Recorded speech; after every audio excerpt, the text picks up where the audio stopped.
திருவருட்பிரகாச வள்ளலார் பகுதி 33. அற்புத சித்தர். அருட்பெருஞ்சோதி அருட்பெருஞ்சோதி தனிப்பெருங்கருணை அருட்பெருஞ்சோதி. திருவருட்பிரகாச வள்ளலார் தொடரில் நேற்று நாம் 32வது பகுதியை பார்த்தோம். இன்று 33வது பகுதியை தொடர்ந்து பார்க்கலாமா? அன்பர்களோடு ரத்தின முதலியாரும் உடன் வர காலையிலேயே புறப்பட்டு திருவொற்றியூர் வழிபாட்டுக்கு சென்று கொண்டிருந்த ராமலிங்கம் வழியில் கடற்கரையில் உள்ள பட்டினத்தார் சமாதி திருக்கோயிலுக்கு வந்து சேர்ந்தபோது சற்று நின்றார். அன்பர்களை நோக்கி, அன்பர்களே, ஒற்றி தியாக பெருமானை தரிசிக்க வருகின்ற போது சில சமயங்களில் நான் நந்தி ஆசிரமத்தில் தனித்து அமர்ந்து தியானம் செய்வது வழக்கம். அருகில் உள்ள நந்தி ஓடக்கரையில் உலாவுவதும் அமர்வதும் சில வேளைகளில் உண்டு. அதுபோல இந்த ஒற்றி கடற்கரையில் உள்ள பட்டினத்தார் சமாதியை அடைந்த இடமாகிய இந்த திருக்கோயிலுக்கு அடிக்கடி வருவேன். அடிகளை வழிபட்டு இந்த குளக்கரையிலும் சற்று நேரம் அமர்ந்து செல்வேன் என்றார் ராமலிங்கம். தங்கள் வழக்கப்படியே இப்போதும் செய்வோம் சுவாமி என்றார்கள் அன்பர்கள். நல்லது, இப்போது நாம் பட்டினத்தடிகள் கோயிலில் வழிபாடு செய்வோம் என்றவர் அவர்களோடு கோயிலை வலம் வந்து சந்நிதியை நுழைந்து வழிபாடு செய்துவிட்டு வெளியே வந்த ராமலிங்கம், அன்பர்களே, இனி நாம் குளக்கரையில் சற்று அமர்ந்து செல்வோமா என்று கேட்டார். சரி சுவாமி, தங்கள் சித்தம் என்றார்கள் அவர்கள். ராமலிங்கம் அவர்களோடு குளக்கரைக்கு சென்று அமர்ந்தார். அடுத்த கணம் குளத்தின் இயற்கை அழகில் மனம் ஒன்றினார். அந்த லயப்போடு அன்பர்களுக்கு அவர் குளத்தை காட்டி, பார்த்தீர்களா இந்த திருக்குளத்தை? கண்ணாடி போல் எத்தனை தெளிந்த நீர், துள்ளி விளையாடும் கயலினங்கள், தாமரை, அல்லி, நீலோற்பலம் என்று கண்ணுக்கு விருந்தளிக்கும் மலர்கள், இவற்றையெல்லாம் பார்த்து கொண்டு அமர்ந்திருக்கும் போது மனம் நிச்சிந்தையாகிவிடும் அல்லவா என்றார். உண்மைதான் சுவாமி என்று அன்பர்கள் ஒப்புக்கொண்டார்கள். அப்போது மூதாட்டி ஒருத்தி ராமலிங்கத்தின் எதிரே வந்து நின்று, வணக்கம் சுவாமி என்று இருகரம் கூப்பி அவரை பணிவோடு வணங்கினாள். அவளை கண்டதும் ராமலிங்கம் முகம் மலர்ந்தார். வந்தனம் மூதாட்டியே என்று பதிலுக்கு அவளை வணங்கி அன்பர்களுக்கு அறிமுகப்படுத்த தொடங்கினார். அன்பர்களே, திலகவதியார் போல் இந்த மூதாதையர் இந்த பட்டினத்தார் கோயிலுக்கு தொண்டு செய்து வாழ்பவர் என்ற ராமலிங்கம் குளத்தின் மறுகரையில் இருந்த குடிசையை காட்டி, அதோ தெரிகிறதே, அந்த குடிசையில்தான் இவர் உரைகிறார் என்றார். மூதாட்டி வழக்கம்போல் இன்று ராமலிங்கத்தை சந்திக்க வரவில்லை.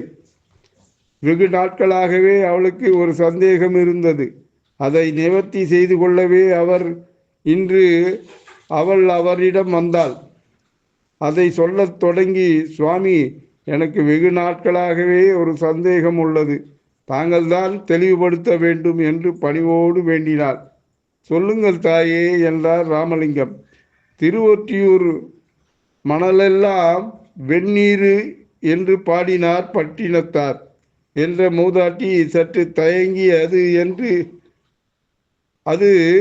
என்று வினா குறிப்பிட்டாள். ராமலிங்கம் உடனே ஒரு பிடி மணலை கையில் எடுத்து, மூதம்மையே, நான் தரும் இந்த ஒரு பிடி மணலை தங்கள் கையில் வைத்து மூடிக்கொள்ளுங்கள் என்றவர் பிடி மணலை அவள் கையில் வைத்தார். அவளும் அவ்வாறே கையை மூடிக்கொண்டு, பிறகென்ன சுவாமி என்று கேட்டாள்.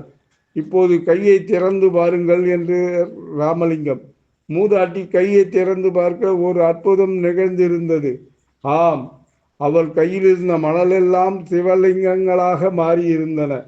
அது கண்டு மூதாட்டியோடு அன்பர்கள் எல்லோரும் பேராச்சரியப்பட்டு மெய்சிலித்து நின்றார்கள். மூதாட்டியோ தன் கையில் இருந்த சிவலிங்கங்களை பார்த்து மனங்கரைந்து, அற்புதம் சுவாமி, அற்புதம், தாங்களே மகா சித்தர் நீங்கள். இந்த ஏழை கிழவிக்கு கடைந்தேற வழிகாட்டியருள வேண்டும் சுவாமி என்று ராமலிங்கத்தை தொழுது வேண்டினாள்.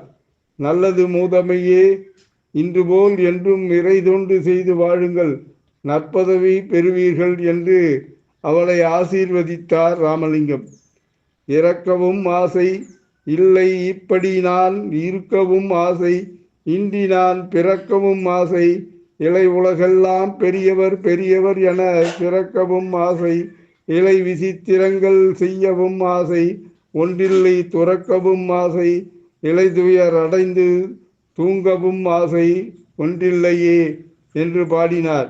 அது கேட்டு ரத்தன முதலியார் ஞான குருவை வணங்கி, ஆசையற்றவர்களுக்கு அட்டமா சித்திகளும் கைகூடும் என்று சொல்கிறார்களே சுவாமி என்றார். உடனே ராமலிங்கம் புன்முறுவல் பூத்து அனுபவத்தில் வர வேண்டும் என்றார். குளக்கரையை விட்டு எழுந்தார். அன்பர்களும் அவரோடு எழுந்து கொள்ள சமயமறிந்து மூதாட்டியும் அவரை வணங்கி விடைபெற்று சென்றாள்.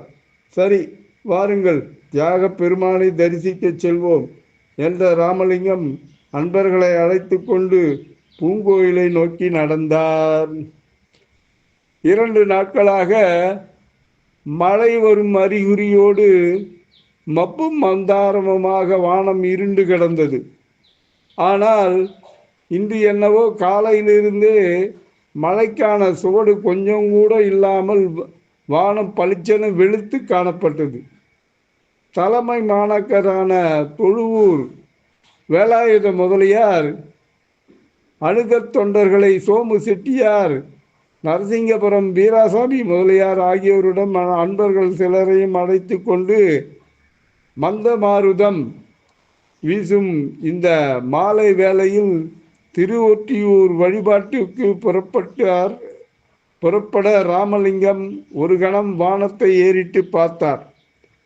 அதை பார்த்த சோமு செட்டியார், சுவாமி, இன்று மழை வருமா என்று தானே வானத்தை பார்க்கிறீர்கள் என்று கேட்டார். ஆமாம், எனக்கென்னவோ மழை வரும் போலதான் தோன்றுகிறது என்றார் ராமலிங்கம். நிச்சயமாக இன்று மழை வராது, வார சூலை. அப்படியானால் திருவொற்றியூர் தரிசனத்துக்கு புறப்படலாம் என்று சொல்கிறீர்களா? ஆம் சுவாமி, புறப்படுவோம் நாம். சரி, புறப்படுவோம். ராமலிங்கம் முன்னே செல்ல எல்லோரும் அவரை பின்தொடர்ந்தார்கள். அவர்கள் ஒரு கல் தூரம் நடந்திருப்பார்கள். திடீரென்று எங்கிருந்தோ மண் வாசனையுடன் கூடிய மழைக்காற்று வீசத் தொடங்கியது. சோமு செட்டியாருக்கு ஒன்றும் புரியவில்லை. அவர் குழம்பி போய் ஆச்சரியப்பட்டு, என்ன இது, ஒரு கல் தூரம் கூட நடந்திருக்க மாட்டோம், புறப்படும் போது கொஞ்சம் கூட மழைக்குரிய அறிகுறியே இல்லை, இப்பொழுது என்னவென்றால் திடீரென்று மண்வாடை கலந்த மழைக்காற்று வீசுகிறதே என்றார். அதே சமயம் எங்கிருந்தோ திடீரென்று திரண்டு வந்த வானத்தை சூழ்ந்த மழை மேகங்கள் கருத்து இருட்டடித்தன. அவற்றோடு இடியும் மின்னலும் வேறு சேர்ந்து கொள்ள மடார் மடார் என்ற காதை பிளக்கும் பேரோசை, பளீர் பளீர் என்று கண்ணை பறிக்கும் ஒவ்வொரு நிலவு ஒளி வெள்ளமும் பூமியை பயங்கரமாக ஆக்கிரமித்து கொண்டன. அது கண்டு வீராசாமி முதலியார், சுவாமி, சந்தேகப்பட்டது போலதான் ஆகுமோ? சரி சரி, இன்றைக்கு கடும் மழையில் நாம் மாட்டிக்கொண்டோம் என்றவர் சற்றே நடுங்கினார். அப்போது வேலாயுத முதலியார் தனக்கே உண்டான குறும்போடு லேசாக கல்சிமட்டி சோமு செட்டியாருடைய ஆருடம் பொய்த்துவிட்டதே என்று செட்டியாரை கேலி செய்தார். ராமலிங்கம் சாதாரண மனிதருக்குள்ள இயல்புள்ளவராகிய பாவம், இப்படி மாட்டிக்கொள்வோம் என்று தெரியாது, தெரிந்திருந்தால் சொல்லியிருக்க மாட்டார் என்றவர் மீண்டும் தன் இயல்பு நிலைக்கு வந்து, சரி விடுங்கள், தியாக பெருமானை தியானித்து கொண்டே எல்லோரும் என் பின்னாலேயே வாருங்கள், மழையில் நனையாதவாறு வேறு வழியில் உங்களை வெகு சீக்கிரம் கோயிலுக்கு அழைத்து செல்கிறேன் என்றவர் முன்னே நடந்தார். எல்லோரும் அவரை பின்தொடர்ந்தார்கள்.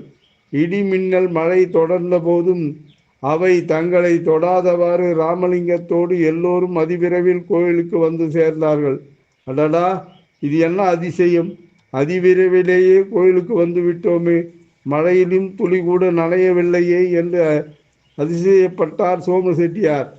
அவருக்கு பதில் சொல்வது போல் வேலாயுத முதலியார், செட்டியாரே, இது சுவாமிகள் நமக்காக நிகழ்த்திய அற்புதம்தான், வேறென்ன என்று குருநாதரின் மகிமையை போற்றினார்.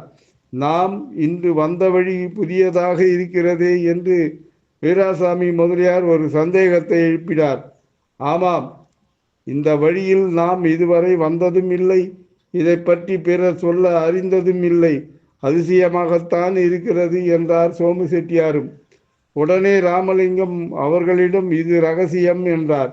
அப்போது கோயிலுக்குள் காண்டாமணியின் ஓங்கார ஒளி கோபுரங்களில் மோதி எதிரொலித்தது. வாருங்கள், சுவாமிக்கு பூஜை நடக்கப் போகிறது, கோயிலுக்குள் செல்வோம் என்ற ராமலிங்கம் அவர்களை விரைவாக கோயிலுக்குள்ளே அழைத்து சென்றார். மீண்டும் நாளை திருவருட் பிரகாச வள்ளலார் தொடரில் சந்திப்போமா? வள்ளலார் திருவடிகளே சரணம். பக்தியுடன் எம் தணிகானந்தம், சேந்தமங்கலம். வணக்கம்.